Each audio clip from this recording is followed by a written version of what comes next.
ابھی سے ہمت ہار گئے؟ ابھی تو زندگی میں وہ مقام آنا ہے جب اللہ تمہیں تمہاری مانگی ہوئی ہر چیز سے نواز دینا ہے۔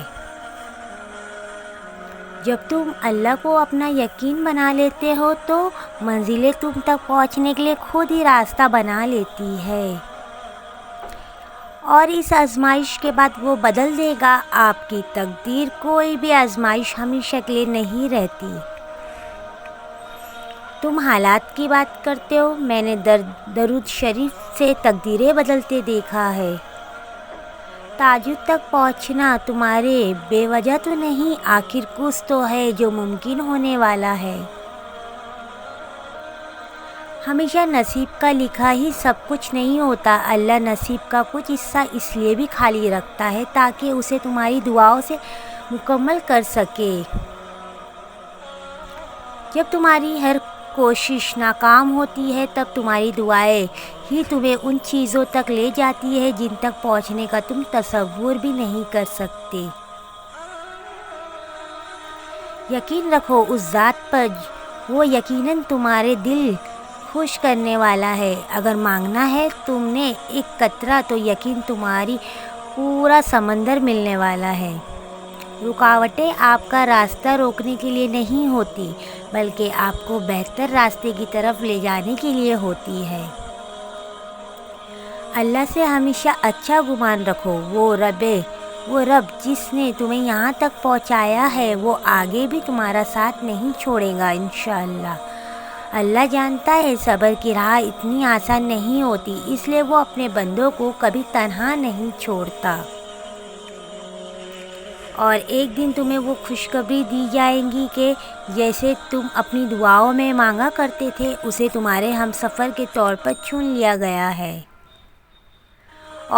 اور پھر جب تم ناممکن حالات میں بھی اللہ کا ڈر نہیں چھوڑتے تب وہ تمہیں اپنے معجزات سے نوازتا ہے۔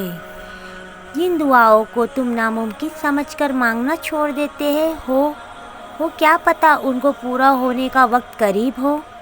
ممکن ناممکن میں مت الجھو، دعا کی طاقت سے تو صحرا میں چشمہ جاری کروا سکتا ہے۔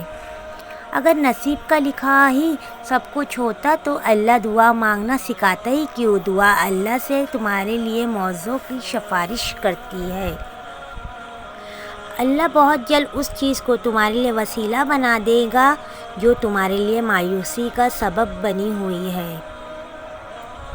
اللہ کے اختیار میں ہی تو معجزے ہے۔ کیا تم نے دیکھا نہیں حضرت مریم کو شوہر کے بغیر بیٹا عطا کرنا؟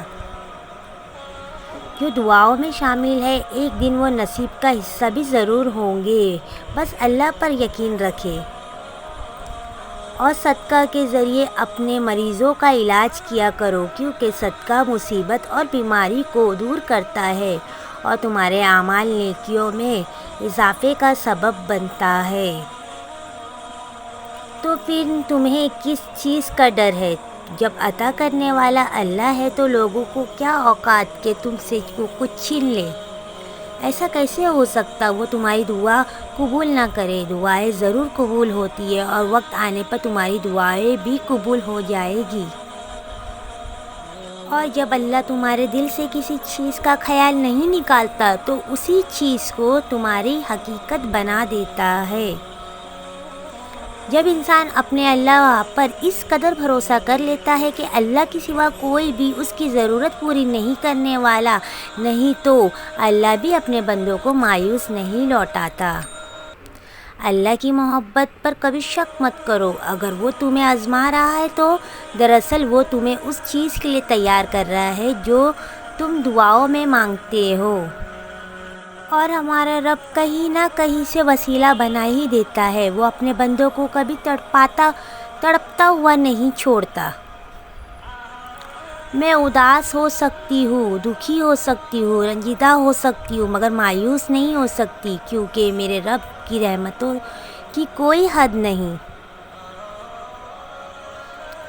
اب اگر اپنی من پسند چیز چاہتے ہو تو صبر کرنا ہوگا، تھوڑی مشقت سے اٹھانی پڑے گی، تھوڑی مشکل کو برداشت کرنا پڑے گا، تھوڑی ہمت تو بڑھانی پڑے گی۔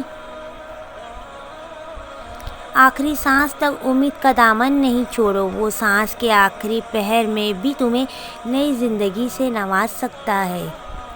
ہوں گے موضوع بھی ضرور ہوں گے تمہاری زندگی میں، اللہ نے ہر چیز کا ایک وقت مقرر رکھ کر رکھا ہے، تمہیں صبر سے بس اس وقت کا انتظار کرنا ہے۔ صبر کرنے والوں کے صلے تو ہر حال میں ملتے ہیں، کیونکہ جو کوشش سے بھی نہ مل سکے وہ صبر جیت لیتا ہے۔ محبت کرتا ہے اللہ تم سے اتنی محبت کہ اگر جان جاؤ تو خوشی سے دل پھٹ جائے، اور تم ہو کہ خود کو اکیلا سمجھتے ہو۔ لا حاصل کو اگر پانا چاہتے ہو تو تہجد پڑھا کرو، کیونکہ جو نصیب میں نہ ہو اسے تہجد کی دعا مقدر میں لے آتی ہے۔ جو کنویں سے نکال کر یوسف کو مصر کے تخت پر بیٹھا سکتا ہے، بھروسہ رکھو وہ رب تمہارے غموں کو بھی خوشیوں میں بدل سکتا ہے۔ سنو، خدا کرے تمہارے نکاح تمہاری محبت سے ہو، جس کے لیے تم روتے ہو، جس کے لیے تم دعا مانگتے ہو، اللہ اسے تمہارے نکاح میں لے آئے۔ جس چیز کی تم تمنا کرتے ہو اس کے لیے دعا کرتے رہو۔ ممکن اور ناممکن صرف اللہ انسان کے دماغ کا تصور ہے، اللہ کے لیے کچھ بھی ناممکن نہیں۔ پھر آزمائش کے دور اکثر اللہ اس چیزوں کو تم سے دور کر کے بھی آزماتا ہے، تاکہ تم تڑپ اٹھو اور اسے پانے کے لیے اپنے رب کے قریب ہو جاؤ۔ دعائیں تو ہمیشہ ہی قبول ہونے کے لیے ہوتی ہے، وہ بس تمہیں آزما رہا ہے، اور اس آزمائش کے بعد کن فرما کر ہر بندے کو دروازہ کھول دے گا۔ جب فیصلے عرش سے آتے ہیں تو فرش والوں کی تکبیریں کا نام ہو جاتی ہے۔ جب کن فرمایا جاتا ہے تو ہر ناممکن نظر آنے والی دعائیں معجزہ بن جاتی ہیں۔ جو زمین والوں سے ممکن نہیں ہوتا وہ آسمان کے اس پار قبض ایک کن کہہ دینے سے ہو جاتا ہے۔ بس انتظار اور کامل یقین شرط ہے۔ اگر اللہ نے کوئی چیز ہمارے مقدر میں نہ لکھی ہوتی تو وہ ہمیں دعا مانگنے کی توفیق ہی نہیں دیتا۔ بس اس کے راضی ہونے کی دیر ہے، پھر ساری کھوئی ہوئی چیز پلک جھپکتے ہی واپس لوٹ آیا کرتی ہے۔ اگر اللہ نے تمہاری ہتھیلی کو خالی رکھنا ہوتا تو وہ تمہیں کبھی بھی ان ہاتھوں کو جوڑ کر دعا مانگنا نہ سکھاتا۔ ابھی تو وہ وقت بھی آنا ہے جب اللہ نے تمہارے صبر کا صلہ تمہیں من پسند چیز کی صورت میں دینا ہے۔ بس تم دعائیں مانگتے رہو، کیونکہ اسے اٹھے ہوئے ہاتھوں کا لاج رکھنا آتا ہے۔ بے بس تم ہو، تمہارا رب نہیں، محتاج تم ہو، تمہارا رب نہیں، ناممکن تمہارے لیے ہے، تمہارے رب کے لیے نہیں۔ جانتے ہو تمہارے دل میں جو اٹکی ہوئی ایک پکار ہے نا، اور لبوں پہ یہ جو خاموشی ہے، یہی ادائیں تمہارے رب کو بہت پسند ہے۔ تمہاری دعائیں سنی جا چکی ہے، تمہارے صبر کا صلہ لکھا جا چکا ہے۔ اب تمہیں تمہارے یقین کے معجزے دکھائے جائیں گے، تاکہ تم جان لو مخلوق دل اختیار میں ہمیشہ جیت جاتا ہے۔